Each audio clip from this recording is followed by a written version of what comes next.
Hi, I'm Hal Roberts. This is Bridge City News. Here's some of the top stories we've been following. Both Conservative and Bloc MPs have called on House Speaker Greg Fergus to resign after he ousted both Tory leader Pierre Poilievre and Lethbridge MP Rachel Thomas from question period on Tuesday. We hear from Dan McTagg, the president of Canadians for Affordable Energy, about why the completion of the Trans Mountain pipeline expansion is good news.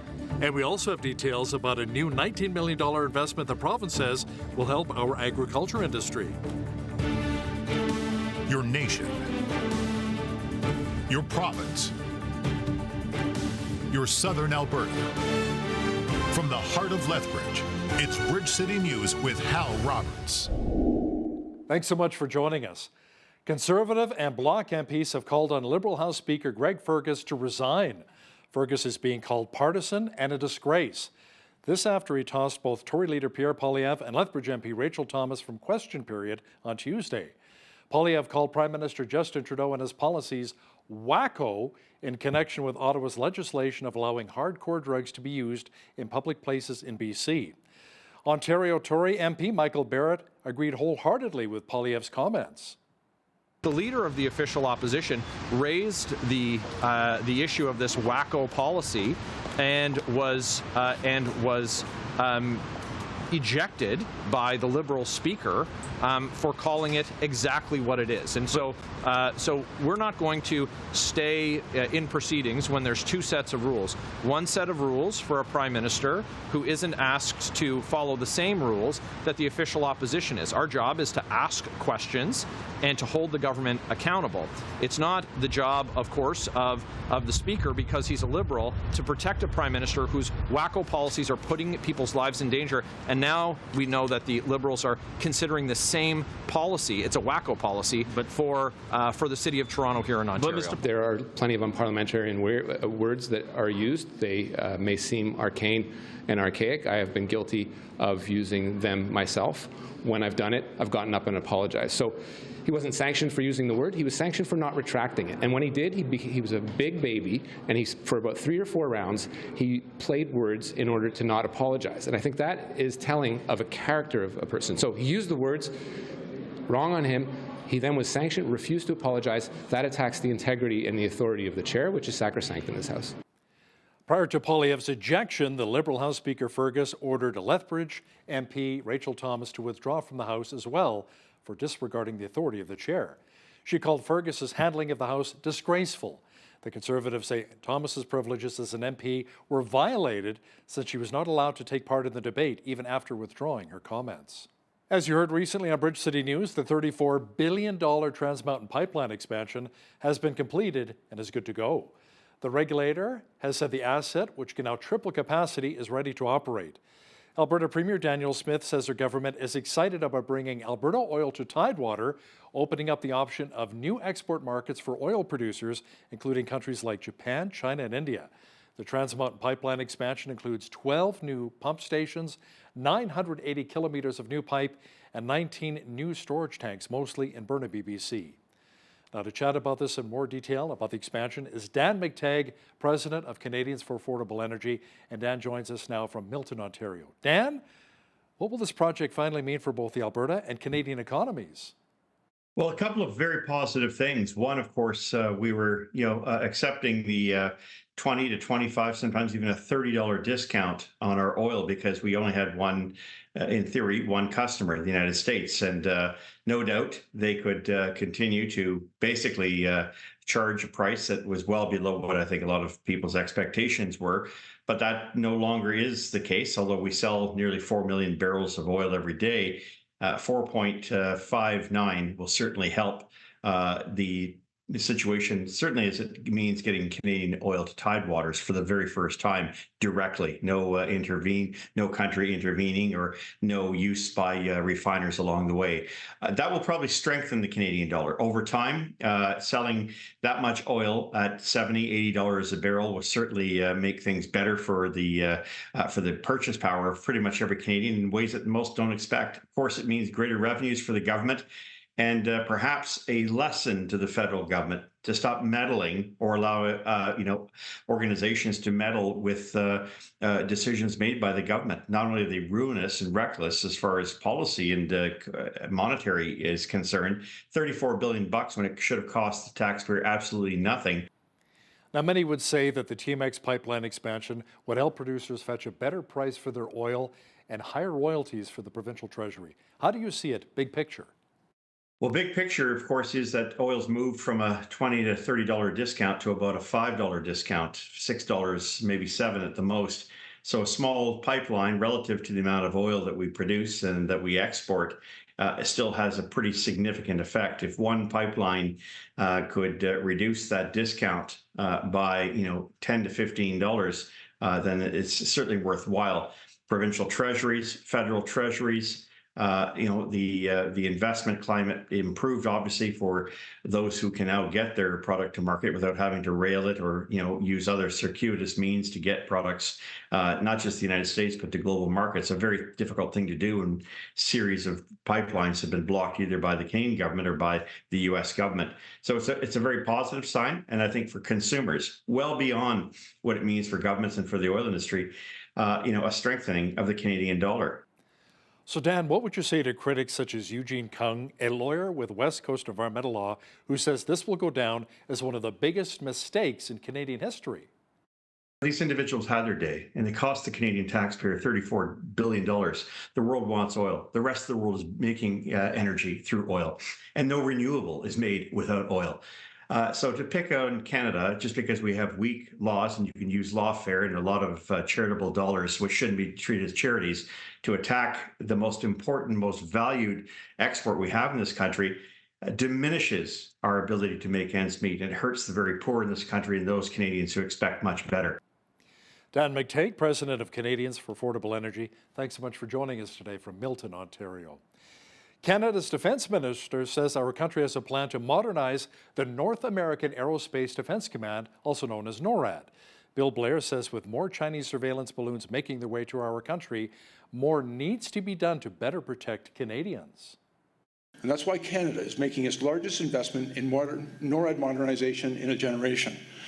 Through the investment of almost $40 billion that we announced in 2022, we will modernize Canada's contribution to NORAD so that the Canadian Armed Forces can defend our country, our continent, and our people in partnership and in close collaboration with the United States. We are deepening our commitment to the extraordinary defense partnership that Canada and the United States share. It's a relationship unlike any other in the world. And this means building a new Arctic over-the-horizon radar capability that will vastly improve our ability to detect threats from the north. And it will be done in close coordination with the United States. Our intent is to build several interoperable over-the-horizon radars across our two nations to enable our decision makers a clear 363-degree picture of incoming threats. Well, we experienced more snow mixed with rain here in southwestern Alberta again today. Jeanette Rocher is now with an early look at the forecast. Jeanette, that moisture should be sticking around at least for what, another day? Yeah, we've got showers changing to snow or rain this evening. Could see as much as 5 centimeters of snow overnight. And then into Thursday, also seeing that mixed precipitation. And then by Thursday night, another 2 to 4 centimeters of snow. Overnight low tonight, 0. 3 is the daytime high tomorrow. We get into the minuses overnight on Thursday night before getting into the pluses, double digits, and sunshine Friday and Saturday. And I'll be back later in the show to give you that forecast. Looking forward to it. Thanks so much, Jeanette. The Grain Growers of Canada is calling for an urgent resolution following news that 95% of railway workers with CN Railway and Canadian Pacific Kansas City have voted in favor of strike action on May 22nd. The group, representing over 65,000 grain farmers across the country, says this could produce mass disruptions in the agriculture sector and for the Canadian economy. They say a combined strike by our rail operators could be devastating to our grain industry. Around 94% of Canadian grain is transported by rail. Andre Harp, chairperson for the Grain Growers of Canada, says any disruption in rail service could leave grain elevators unable to accept crops from farmers due to limited storage capacity. That would result in delayed payments and financial hardships for our growers. The Alberta government announced an investment of $19 million to upgrade our province's irrigation infrastructure, and improve competitiveness and productivity in the ag sector. Agriculture Minister R.J. Sigurdsson says improving irrigation infrastructure means the province can use the same amount of water to irrigate even more land. And investing in these projects now will help counter dry conditions and increase the resiliency of our agricultural sector. Irrigation districts can use this funding for planning, engineering, and construction of infrastructure upgrades, like converting canals to pipelines to reduce water loss. In fact, in 2022, 9.2 kilometers of open canals were converted to pipeline as a part of the irrigation rehabilitation program. Now, agriculture is a key economic driver of Alberta's economy, and improved irrigation helps farmers increase yields. Officials with the town of Coaldale spoke about the Dutch company Newcold's plan to build a new $222 million food storage warehouse in their region. Coaldale Mayor Jack Van Ryan says this investment is historic for his town. This is a very exciting day for the town of Coaldale. This is the largest private investment we've had in our municipality in our 105-year history. In the short term, approximately 200 people will be employed for this project, and then long term, there's going to be a staff of 50. Coaldale is very fortunate to have a very strong administrative team. They did not hesitate for a second when Invest Alberta reached out to the town of Coaldale to see if we wanted to put in a proposal to have Newcold come to our municipality. And even though there was quite a few hurdles for our team to jump through, I should say, they had no problem doing any of that. And at the end of the day, this is one of the fastest turnarounds for Newcold's ever had with a build. Officials with Newcold say they will initiate construction, acquire equipment, and begin hiring right away. Now, the goal is to have 50 employees on site when the project is completed by the end of 2026. As food and other necessities become increasingly unaffordable, many Canadians are beginning to dine like Oscar the Grouch. Little Sesame Street reference there. BCN's Naveen Day has that story. It's called dumpster diving. It is where someone obtains discarded and often expired or spoiled food from a garbage dumpster, and it appears to be on the rise. Some influencers who call themselves dumpster diving experts say the act is a way to save money in addition to having environmental benefits. However, local food banks say it is not only wrong, it is dangerous. The thing is, you don't know why the food is in there. Sometimes it can be really obvious that it's getting close to date and it gets taken. Sometimes it's that there was a massive issue with the production of the food, or there's something unsafe a part of it, and the company is just trying to throw it out because they know that there is no good way to give it. But the person that's diving and looking for that food doesn't see that, and it can be really dangerous that way. In addition, many grocers have already made partnerships that salvage much of the safe-to-eat food before it gets thrown away, making dumpster diving one of the least safe spots to dine. Most of our major retailers and manufacturers do have an existing relationship with Food Banks Canada, where we are salvaging what is safe to go out to food bank families through systems that we are able to check and make sure that things are in a decent enough shape to give out to our families. The food that does get to the dumpster is usually not in great order. It's a below tier of even what we would try and source and sort through. And both of Lethbridge's food banks are feeling the twofold pinch of limited supply and increasing demand. On the client side, we're really spiking in use. Because of that, we're going through food faster than we ever have. The other downside is that a lot of the people that were donating food to us are now in positions where they're just trying to take care of themselves, and the cost is too much and are unable to help us any longer. We're low, particularly with perishable items. We are seeing a lot of people being willing to purchase those items that are not retail perfect at discount prices at the stores, which means there's less for food banks to glean. So we often are struggling with keeping our pick room full and are encouraging people to give financially or to give those perishable items like meat, milk, and dairy. According to the Interfaith Food Bank Society, Danielle McIntyre says her organization has seen a 25% increase in usage over the last year, but a 72% increase over the last 2 years. So we are processing over 100,000 pounds of food every single month. We've done over 1 million in 2023. We also are seeing the number of our food share partners increasing. We're up near 70 food share partners that are other food banks and agencies that we are supporting. We have also seen an average of about 950 hampers going out per month now, in comparison to previous years where our average would be about 600 to 700. So in normal years, we'd be serving between 1,300 and 1,500 people, and right now we're up to 2,500. For Bridge City News, I'm Naveen Day. Lethbridge is off to the races yet again. The 2024 season kicks off this Saturday with the Kentucky Derby at the Rocky Mountain Turf Club. Another special event will take place on Mother's Day, followed by a doggy derby the following weekend. Lethbridge's racing season runs May and June, September and October, along with a big event Canada Day with the Warrior Relay Races, one of the most popular events to watch. This is when a team of 3 horses and 4 riders race bareback at full gallop around the track, leaping from one horse to the next in traditional Indigenous regalia. Calvin Plain Eagle talks about how important it is to display the traditional garb during these very popular races. When we're dressing like that, it just, people take pictures, it just shows what the warrior relay is all about.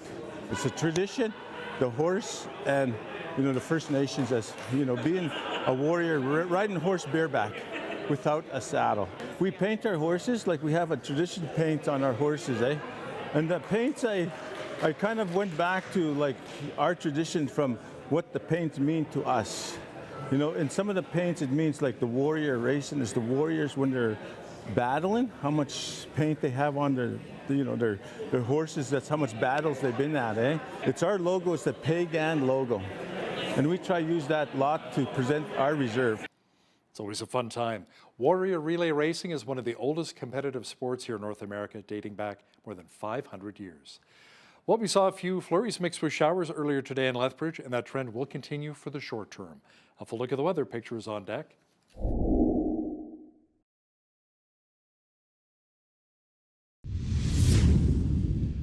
I was debating on whether or not to water our trees in the backyard, but Mother Nature is taking care of that. Jeanette Rocher is now with all of the weather details. Jeanette, the rain mixed with snow may only be with us, however, for another day or so. Yeah, true story. How Thursday is looking like a mixed bag of precipitation for sure. We could see another 2 to 4 centimeters by Thursday evening. And then we're going to see the sun start to come out on Friday, high of 11 degrees. That's where the temperatures are going to soar as well, going from 5 degrees, which was today's high, 3 degrees tomorrow, and then finally Friday. Okay, so as we get into the weekend, that's where things are going to start to get a little bit better. Sunshine on Saturday, 13 for a high, 13 as well on Sunday with mainly cloudy skies. We could see some showers Monday, but a high of 15 degrees. That's more like it. And then on Tuesday, same thing, high of 15 degrees with partly cloudy skies. So the average high for this time of year is 16 degrees. Doesn't look like we will be seeing that in the next week or so, but almost. We're going to be almost there by the weekend. 2 degrees, the average low for this time of year. 26 was our high temperature on this day back in 1941. And in 1954, we were sitting at a chilly -12, which was the coldest. 6:07 is when the sun rose this morning. Sunset this evening at 8:50, giving us 14 hours and 43 minutes of a daylight. Okay, on the west coast tomorrow, we're seeing sunshine with some onshore winds in Victoria. 16 for a high, but cooler by the water. 15 for a high in Vancouver. Sunny skies with fog dissipating in the morning. 10 degrees in Edmonton tomorrow. We're seeing mainly sunny skies for the most part. Now, Calgary, we are still seeing a snowfall warning in effect. Another 5 centimeters overnight, 2 to 4 centimeters tomorrow, high of 5 degrees. But get this, we could see 30 to 50 centimeters of accumulated snowfall along the foothills there. Okay, in Saskatoon, we are seeing periods of snow changing to light rain, 4 degrees for a high there tomorrow, 8 degrees in Regina, looking at a 60% chance of showers, and 5 to 10 millimeters of rain expected in Winnipeg tomorrow with a high of 10 degrees. As we get to central Canada, we're seeing some sunshine in Toronto, 20 degrees for an expected high there, 19 in Ottawa with mainly cloudy skies. Montreal could see a 40% chance of showers, could see possibly some thunderstorms as well, 13 for a high there. As we get into Atlantic Canada now, here's what is happening in the Maritimes. 16 for a high in Fredericton. Same thing for Halifax. 6 is the expected high tomorrow in Charlottetown. Could see a 60% chance of showers and 2 to 4 millimeters of rain expected tomorrow in St. John with a high of 7 degrees. So there you have it. That is your forecast. The Trans Mountain Pipeline expansion is complete, and the Canada Energy Regulator has given the go-ahead for the project to finally open. The regulator says it has approved the last remaining leave to open applications submitted by Trans Mountain Corporation, so the expanded pipeline can begin shipping crude oil. The expansion project took 4 years to complete and racked up a cost of more than $34 billion. It twins the existing Trans Mountain pipeline system from Alberta to British Columbia and the West Coast, nearly tripling the system's shipping capacity to 890,000 barrels per day.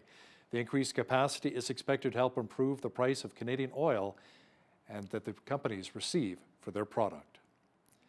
Following customer outrage, Air Canada is pressing pause on a new seat selection fee just 2 days after its rollout.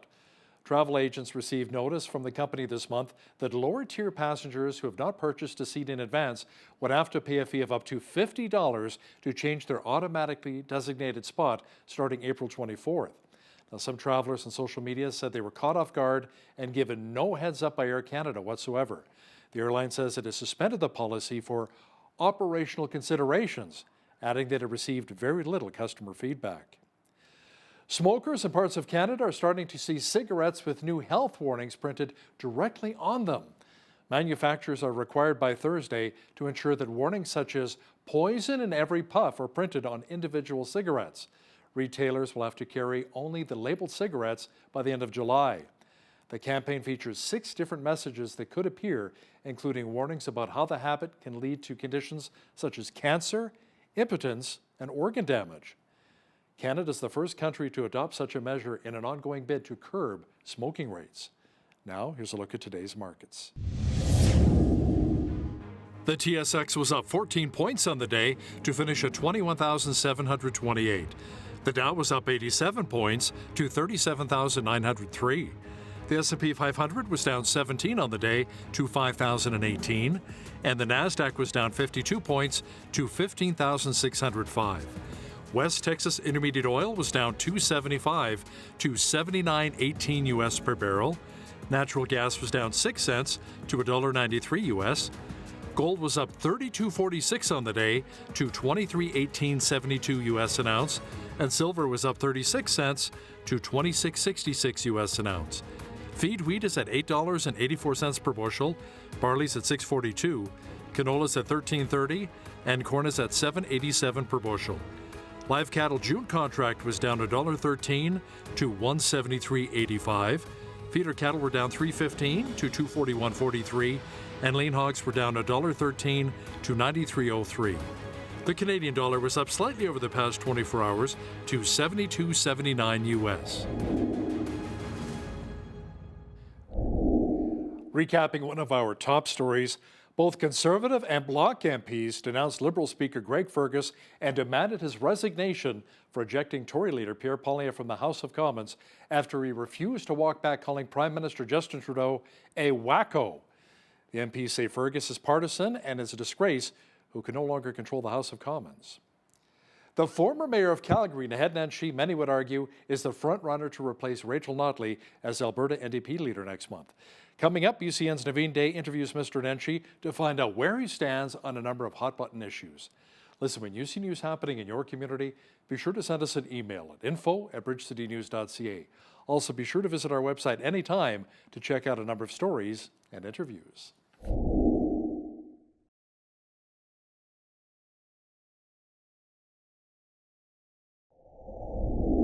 The race is on to replace Alberta NDP leader Rachel Notley after almost a decade in the party's top seat. But who will replace her? One of the candidates vying for her job is joining us today. Naheed Nenshi is a household name in Calgary. He served as mayor of the Stampede City for 11 years, and now he is getting his first taste of partisan politics. Naheed, welcome to Bridge City News. Thanks so much for having me, Naveen. Now, you recently made a stop in Lethbridge on your campaign tour, and during your talk, you said that you have worn purple every day for the last 14 years. Now, I'm with you on the purple because it's a great look for men of our complexion. It is indeed. This color means something much more symbolic to you. Can you explain? Sure, and you can't see my purple socks on this framing right now, but there's a purple vase behind me, so you get a little bit of my background there. So, most people understand the real reason I wore purple every day for 14 years is because it looks good on us, right? But it's more than that. A lot of folks get that purple is a mix of liberal red and conservative blue, calling people into what I call the mighty middle. But I think people have misinterpreted that to think it's a left-right spectrum thing. What it really is an invitation. It actually says to people, let's not define ourselves by our ideologies or our past or the camps that we find ourselves in, but rather by our common humanity. And so adding a little bit of purple into the NDP orange is really an attempt to help people think about how they can see themselves in this party, how they can see their own values in this party. So it has been very difficult to find things that are purple and orange. Those colors don't normally go together. And I did manage to get this with a little bit of purple in the orange, but really that's the idea here. It's not about taking over the party and turning the NDP into something that it isn't, but it really is about figuring out if we can invite more people into the home that Rachel Notley and the hardworking volunteers have built in this party over time. And it's interesting that you brought up the political spectrum because some Albertans believe that the NDP needs to move more to the center to attract more of the popular vote. How do you see it? I have a very different view of this. I think that issues of left and right are issues that are best left to political scientists and journalists. They don't really make a big difference in everyday people's lives. What really is important is finding the values that people believe in and figuring out how to make sure that we are speaking to those values. And the important thing that I've learned about the New Democrat Party, today's New Democrat Party in Alberta, is that in fact it is already speaking to those values. When we think about strong delivery of public services by the public sector, when we think about looking after the most vulnerable, not punching down on them, giving people a hand up at the moment they need it, fostering a strong economy with a solid eye on the books, all of that, while we're dealing with ensuring that every single Albertan has a life of dignity and prosperity on this land. When you think about those are things that most Albertans believe in, but they're also things that the NDP believes in. And I think the challenge has been that for too many of our friends and neighbors, they don't see themselves in the NDP because they have these stereotypes of what the party is, which I don't think are really reflective of the membership or the caucus of the party today. So my job is to reach out to even more Albertans and help them see that, the conservative movement as it is today, Danielle Smith and her UCP, certainly is not conservative in any way. They are socially regressive. They are financially profligate. They are not investing in the things that the public really needs. I keep saying that I've known Danielle Smith for 30 years. We went to university together, and we took a class together, and the professor was a guy called Peter Lougheed. Oh, wow. And I feel like I was paying attention in that class. I'm not sure if she was, but I'm very comfortable in saying that Peter Lougheed would be very uncomfortable with this version of the conservative movement. I'm comfortable in saying that Ralph Klein, who I knew very well, would be uncomfortable in this version of the conservative movement. And in fact, the kind of competent, pragmatic government that Albertans are used to is now much better reflected by the NDP than it ever will be by this UCP and Danielle Smith. That's very interesting. Now, like I said before, you recently made a stop in Lethbridge on your campaign trail. What were the major concerns you heard from the people of Lethbridge? It was an amazing stop. I have to admit that I haven't spent a ton of time in Lethbridge. Spent a ton of time at the university and the museums and so on. It's a terrific arts and cultural hub for Southern Alberta. But I wasn't sure what kind of a response I would get arriving in Lethbridge for what was supposed to be a campaign meet and greet and turned out to be a massive rally. We kept moving it to a larger and larger room, and in the end, it was standing room only in a ballroom. The people were incredibly enthusiastic. But what I heard from the folks in Lethbridge is similar to what I've been hearing throughout the province. People are deeply concerned about the future. We feel that we are living at a pivotal moment in history in terms of the future of the economy, in terms of climate change, in in terms of equity and how we all live together on this land as the population is growing, and in terms of the delivery of public services. And some specific things that I heard in southern Alberta had to do with drought and the mismanagement of the water resources and how that relates to climate change. We heard a lot about the university and post-secondary education and how the UCP government, Danielle Smith and the UCP government, are systematically starving advanced education. There's a lot of concern about the recent announcement that the provincial government wants to interfere with research funding. There was a great deal of conversation, as there is everywhere in Alberta, about healthcare, particularly in southern Alberta, where we're seeing emergency rooms closed on long weekends because there's no one to staff them. And of course, everyone everywhere is concerned about the cost of living. Our utility rates are the highest in the country. Our auto insurance rates are 2.5 times what they are next door in Saskatchewan. And that is all a direct result of government policy. So by and large, the concerns that the people in Lethbridge had are the ones that I'm hearing everywhere, but with some real specific issues that are focused on southern Alberta. One of the attendees at the Lethbridge event raised a concern, or she had a concern about underrepresentation of young men in our province's post-secondary institutions. Can you elaborate on this and explain what the province needs to do to incentivize more young men to enroll? This is a much broader issue than that. It really has to do with how, not just in Alberta, but everywhere, we're seeing movement among young men that is, politically a little more towards the right, but rooted in something much deeper, rooted in the fact that the deal that a lot of young men have made and their fathers have made and their grandfathers have made is not holding up anymore.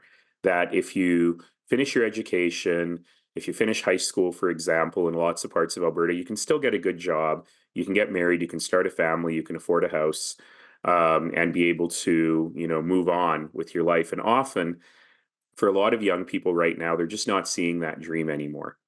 Statistics show that people graduating high school now, for the first time since the Industrial Revolution, are likely to be less financially well off than their parents. And this is very disconcerting for young people. It's very disconcerting for their parents. And one of the things we have seen as well is that the participation of young men in post-secondary education is declining. We are seeing that a lot of young men are turning towards risky behaviors early in life. The vast majority of drug poisonings that we're seeing in the province are young men. And so this is an issue that we've been very hesitant to talk about. We've been very hesitant to talk about the rates of self-harm and suicide among young men as well. And I was really interested that retired professor from the University of Lethbridge, who was a woman, raised this issue and saw that she was really seeing Exactly, yeah. its difference. And, good for her for raising it, because there's a lot of things in our community that we don't talk about. And this really needs to be one of them. How do we ensure that young men in our community, young white men in our community in particular, are really feeling part of the community and feeling like they've got a strong future? Now, you have a lot of experience working with complex organizations and industries. So how would you balance free enterprise and regulated markets? And can we have these two sectors working in harmony? Yeah, of course we can. And that's how it works best. So if you think about how Canada made it through the 2008 financial crisis, we did so precisely because our financial sector was the best regulated in the world. And that's why we made it through better than most industries have. Now, look, I'm a business professor. I come from the world of big business. I'm a free enterprise guy. But I also recognize the need to ensure that, particularly in the provision of public services, we have a system that is well regulated, because sometimes you will end up with unintended or intended consequences. So a great example of this is in the private provision of long-term care. We have a lot of private long-term care homes in Alberta where they're still publicly funded. So you, as the senior going into one of these homes, will pay the same if you go to a public home or a private home. And often the private homes are nicer. They're newer, they're freshly built, single rooms, that sort of thing. But the way the system is designed is that private operator gets precisely what the government would pay for that bed. So they have to be able to spend less in order to pay off the construction, pay a profit to their shareholders, and so on. And the only place you can really cut you're spending is food and staffing. So the vast, vast majority of people who work in long-term care in Alberta are part-time. They have to work 2 or 3 jobs. They don't get paid benefits. They're doing hard physical labor every day with no hope for advancement. And most of them are women. Most of them are racialized women. Many of them are newcomers. And we've actually designed the system to only work if there's an inexhaustible supply of newcomer women coming to work in this system. And that's not going to work for a long time. We have to make sure that we're treating every worker in the system with dignity, whether they work for a private organization or a public organization. Every single person who goes to work every day in this province needs to be able to live a life without fear, needs to live a life of economic security where they're not worried about their next grocery bill and they're not worried about how their kids are going to do in life. And sometimes government regulation can create exactly the opposite. So we have to make sure that we have the right amount of regulation in the right place to ensure that the private sector can do its job in building the economy, but that government can do its job in protecting people's rights. What are your thoughts on the arena deal for the city of Calgary? You've been a supporter of it in the past, but only if it was done right. Can you explain?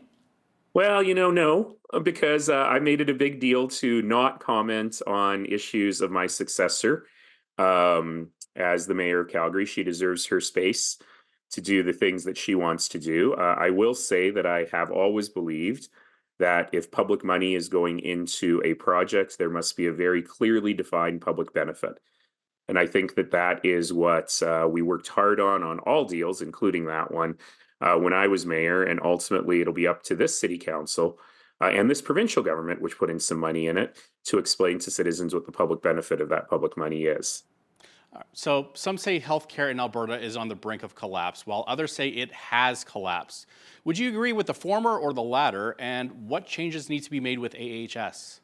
It's been on the brink of collapse for some time, and I would argue that in some areas in southern Alberta, it has in fact collapsed. If you cannot count on an ambulance being there when you call 911, or if you cannot count on your emergency room actually having staff to run an emergency room, that's not an effective working healthcare system. And now this is a tough one because when you ask the premier, what's the core problem with healthcare? She's sort of like an onion. You have to peel off layers until she gets to her answer. And the final answer for her on healthcare is, well, AHS spends too much on management. Now, never mind that AHS, when you benchmark it against any other organization, you will see that it actually spends less on management than other health organizations of its size.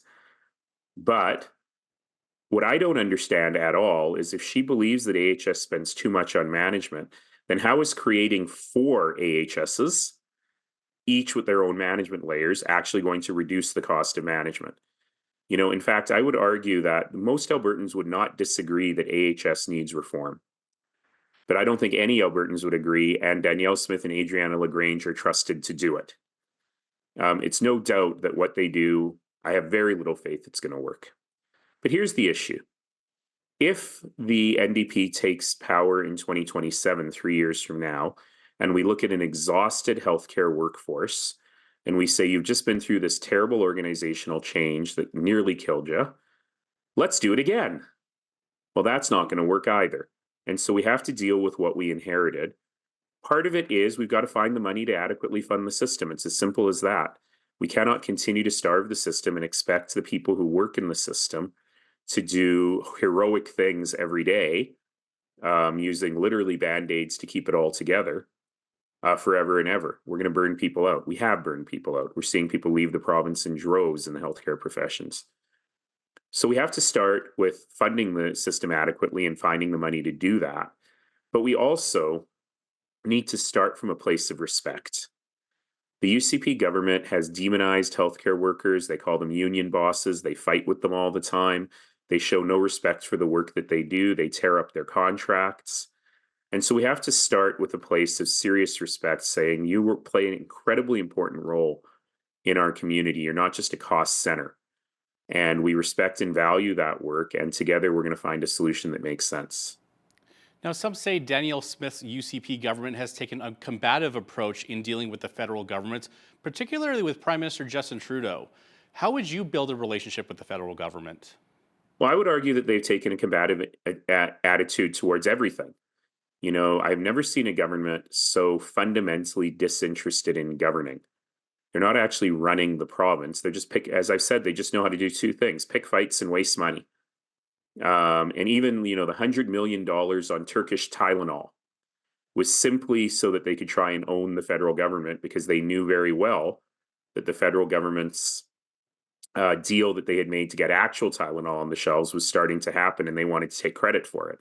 So they wasted $100 million, which is more than they have spent on their signature investment in downtown Calgary. I think it came out to something like $14,000 per delivered bottle of Tylenol. So all they want to do is pick fights and own the libs. And here's the thing. When I was mayor, I had 6 different premiers from 3 different political parties. I had to work with all of them. I had to make deals for Calgary with every single one of them.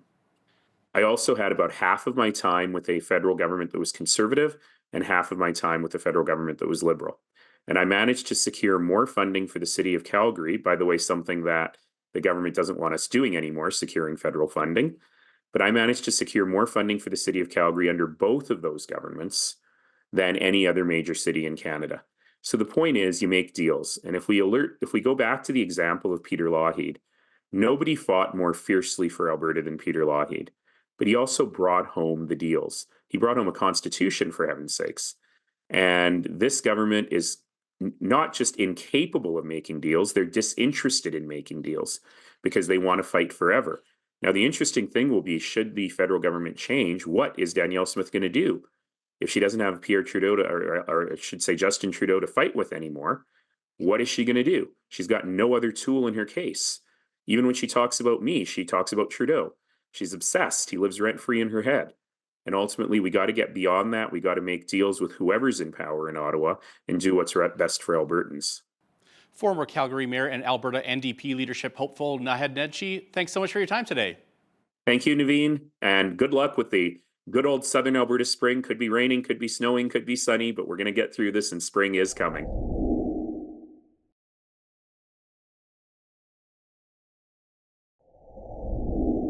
Well, the world has always been a challenge to navigate, but perhaps it's the most challenging it's ever been today, especially for young people. So where can teens go to find a safe place, maybe some advice, acceptance, and encouragement these days? Well, joining us from Lethbridge to shed some light on this is Jordan Schellenberg. He is the CEO of Youth One, located on 13th Street North in Lethbridge. Jordan, great to have you with us today. Thanks for joining me. Thanks for having me. Absolutely. Okay, so let's start out. Let's maybe tell us what Youth One is all about and how it got started. Yeah, great question. So we've been around for almost 10 years now, locally founded right out of Lethbridge. And so almost 10 years ago, we really found that in many communities, there's a lack of youth-focused spaces where teens could come that was safe, that was inclusive, that really gave them opportunities that they maybe wouldn't have before.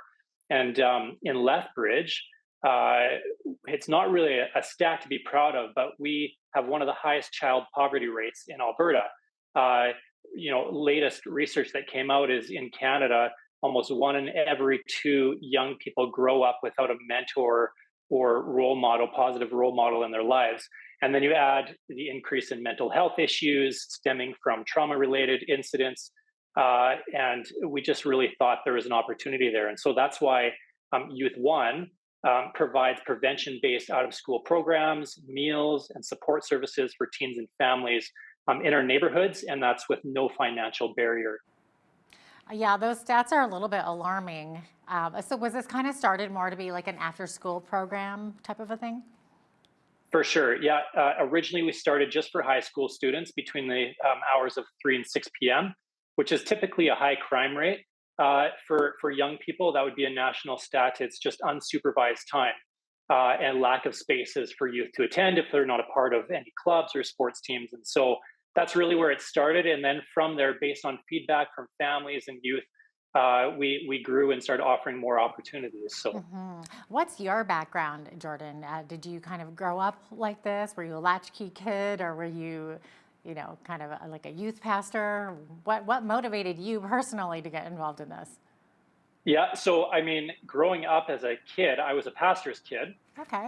My dad was a pastor, but as I got older, I really we actually grew up across the street from where Youth One was at the time.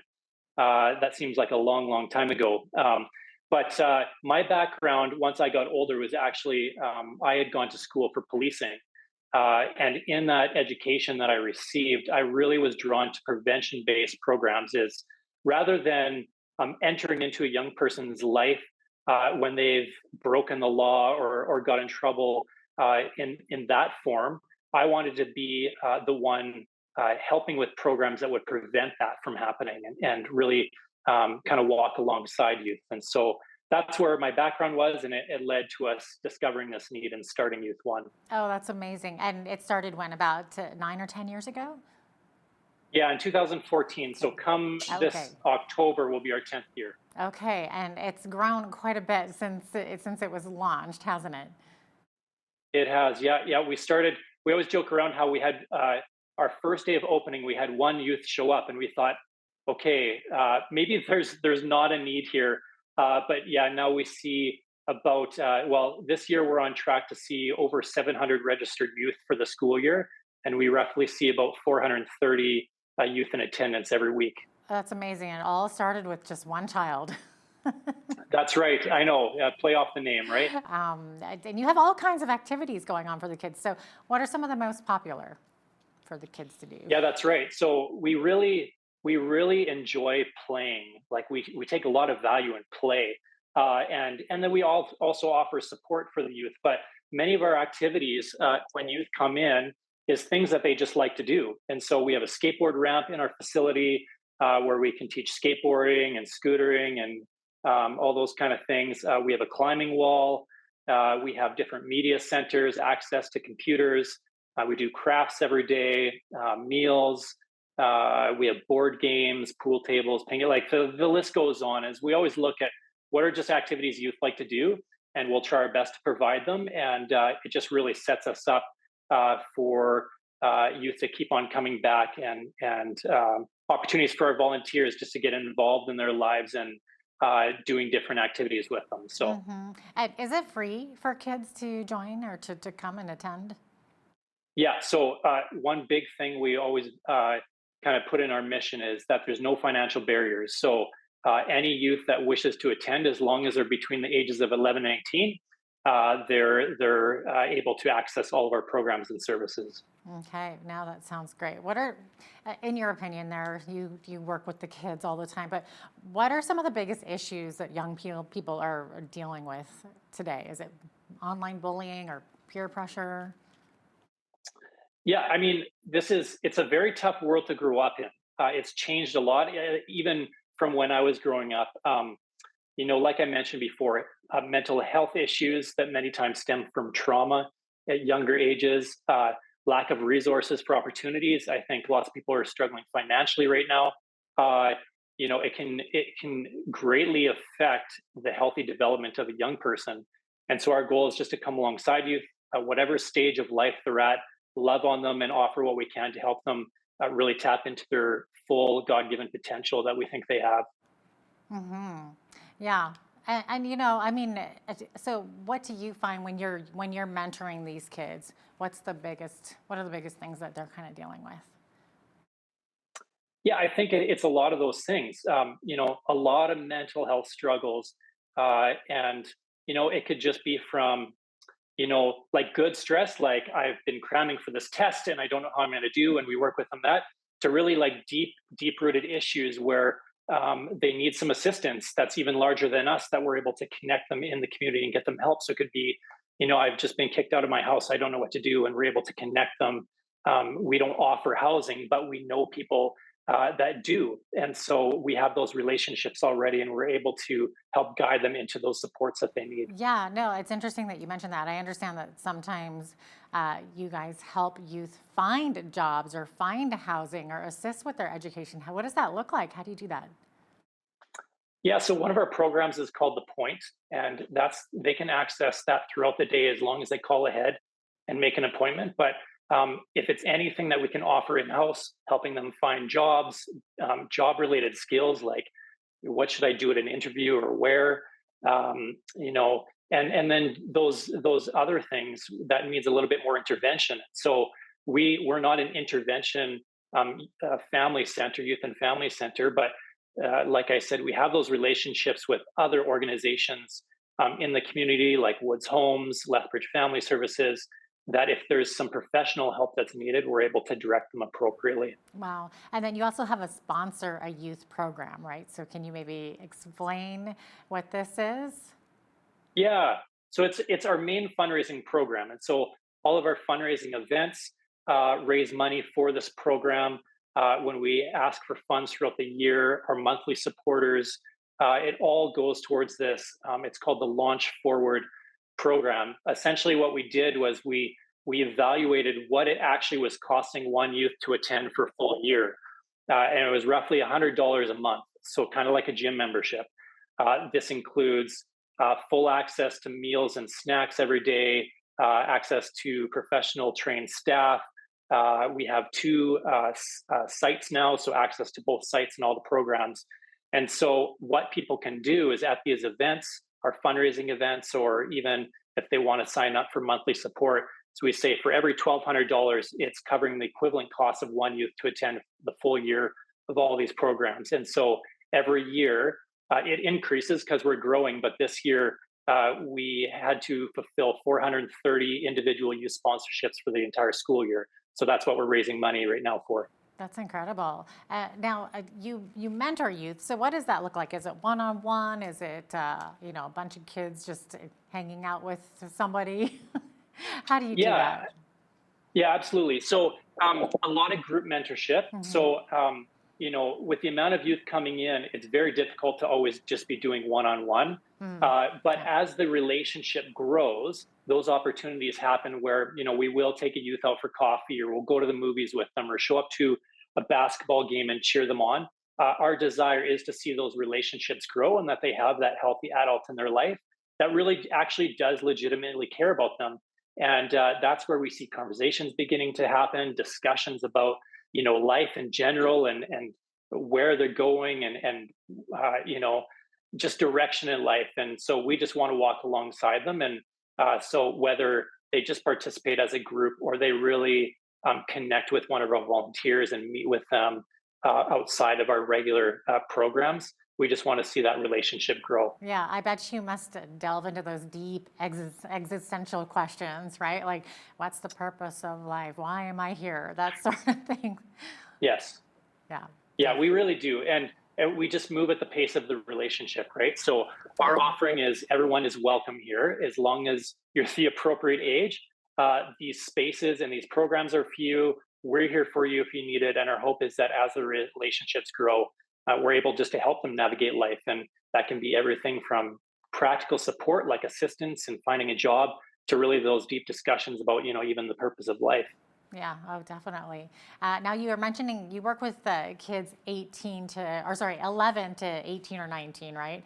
So is there a particular age group that comes out more to Youth One than others? Or does it really make a difference? Yeah, I mean, it depends on the program, right? So we have a lot of middle school youth that attend here. They just really love being wild and crazy and participating in all the games that we offer.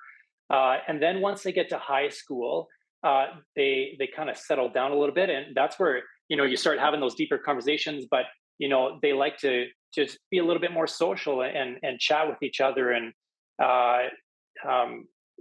so I would say it's a mix for sure. But then we also have those high schoolers that they even start to say, yeah, I want to give back now. And so they start volunteering with the younger groups as well. So it's just a mix depending on the programs. Yeah. Do you have any kids that stick with it through the 7 or 8 years that they're kind of going through those ages? Yeah, we found that a lot of times if the young person starts in grade 6, they will attend as long as they're in the neighborhood and it's accessible to them and their life situation doesn't change, that they will attend up until they graduate. So some really cool stories that stem out of that. Oh, I bet. What kind of feedback do you get from the kids and from the parents? Yeah, we get so much feedback in all different areas from people in the community to parents. The unfortunate side is a lot of times youth, once they graduate and age out, they kind of move on with their life, and so you do get really cool stories. We had last week one youth that was 25, and I had known them for about 12 years, and they came in, and I remember them, and they were a challenge for sure. But they reminded us and they said, we wouldn't even be here if it wasn't for the services that were provided. And so when you hear about those kind of stories, you're reminded of the important work that we get to do. And so feedback like that is awesome. We get simple feedback. We do a biannual survey with the youth where we hear, hey, this program sucks. You need to change this, right? And so we're like, yeah, okay, that's cool. Like, why does it suck? And we're able to adapt and really figure out what youth and families are looking for and how we can assist them the best. No, that's awesome. What is your adult to kid ratio look like there? How many kids you let in, for example, at one time? Yeah, so 1 to 8. So for every 8 youth, we try to have one trained staff or volunteer on hand. We think even 1 to 8 is tough to really connect with youth, especially when in a middle school program. Everyone's just there to play, and so we try our best to delve into those relationships a lot, but having that 1 to 8 ratio gives us the best chance to do that. Anything more than that is even better. So wow, amazing. Well, thanks so much for the work that you do and for being with us today, Jordan. Awesome. I appreciate it. Thanks for having me again. Great having you on. Jordan Schellenberg is the CEO of Youth One. I'm Jeanette Roche on behalf of all of us here at Bridge City News. Thanks so much for watching.